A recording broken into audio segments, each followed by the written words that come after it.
Hello and welcome back to the Lore Raider. The Metroid universe is full of competent military leaders, from the likes of Admiral Dane, who managed to do just about everything he could to assist Samus Aran in her mission, whilst also coordinating Federation forces both on the ground and in space during the Phazon Crisis, to the likes of Mother Brain, who took the small but scrappy space pirates and single-handedly turned them into a galactic powerhouse under her firm leadership. However, when talking about military leaders in Metroid, we must not be amiss in mentioning the most incompetent leader in the series, General Alex Miles. While we aren't sure if General Miles is male or female or what species Miles is, we do know that they are dangerously incompetent. Throughout most of the game Miles appears in, the General seems harmless enough, guiding the Federation force from a distance as they work to undermine the space pirates in the Bermuda system.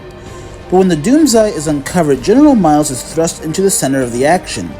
Within moments, the pirate superweapon destroys a massive portion of the Federation fleet, and a powerful deflector shield protects it from return fire.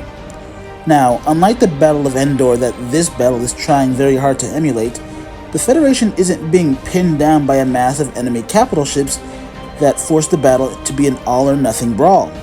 Miles could very easily retreat and call for backup, or at the very least maneuver his fleet behind the Doomsday's laser. Instead, the General launches an all-out attack at the front of the Doomsday, knowing it won't do literally anything, and what's more, he keeps his ships clumped together and vulnerable if the weapon to ever fire again. General Miles' leadership becomes even more shaky when he realizes the space pirates are using Samus as a living weapon.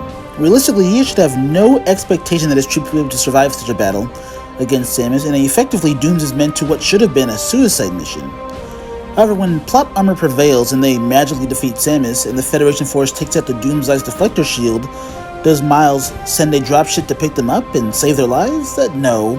He begins firing on the super weapon whilst his best men are still inside. Let me stress this.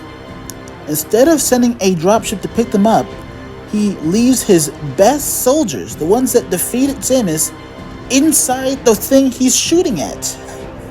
It's insane. And it isn't General Miles that saves the Federation force from drifting off into the cold blackness of space, it's Samus herself. But if his questionable battlefield choices weren't enough to convince you that Miles is an unfit leader, then we must remember that the Metroid egg the Federation force recovered was placed under Miles' watch.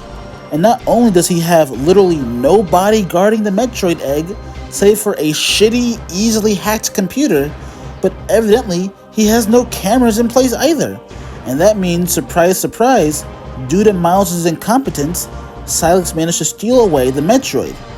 The fact that he has a Metroid egg at all is eyebrow-raising, as we all know very well what the Federation does with the Metroids in a few years' time, in their realm of illegally creating bioweapon breeding programs.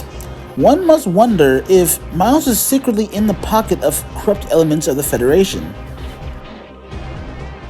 In summary, from making poor strategic decisions that risked the lives of his entire fleet, to sending his best men to an obvious suicide mission that should have been their death, to destroying the Doomsday before he can even send in a rescue ship to save his best men, and most likely being a corrupt military man in the pocket of the ringleaders, General Miles is a dangerously inept leader, and it frightens me that Miles would have outranked and given orders to someone more capable like Adam Malkovich.